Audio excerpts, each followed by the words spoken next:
আসতেই হবে, পালানোর কোনো সুযোগ নাই। হায় হায়, আল্লাহ যখন বলবেন খুযুহু ফাগুল্লুহু সুম্মাল জাহিমা সাল্লু, তখন কি অবস্থা হইবে একবার চিন্তা করেন তো। আল্লাহ বলবেন ফেরেশতাদেরকে খুযুহু ফাগুল্লুহু, হে ফেরেশতারা তোমরা ওকে পাকড়াও করো, ওকে ধরে ফেলো। সুম্মাল জাহিমা সাল্লু, অতঃপর জাহান্নামে তাকে নিক্ষেপ করে দাও।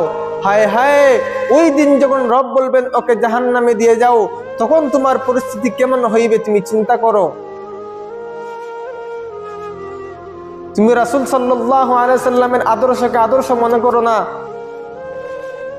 ওই দিন যখন রাসূলুল্লাহ সাল্লাল্লাহু আলাইহি সাল্লাম তোমার জন্য সুপারিশ করবেন না, তখন কি হালত তোমার হবে তুমি একবার চিন্তা করে দেখো। আল্লাহ রাসূল সাল্লাল্লাহু আলাইহি ওয়াসাল্লাম বলেন, মান তারাকা সুন্নতি লাম ইয়ানাল শাফাআতি, যে উম্মত আমি নবীর সুন্নতকে মানলো না, আমি তার জন্য আল্লাহর দরবারে সুপারিশ করব না। বান্দা, কি হবে তোমার উপায়? তোমার উপায় কি রকম হইবে? তুমি জান্নাতে কেমনে যাইবা?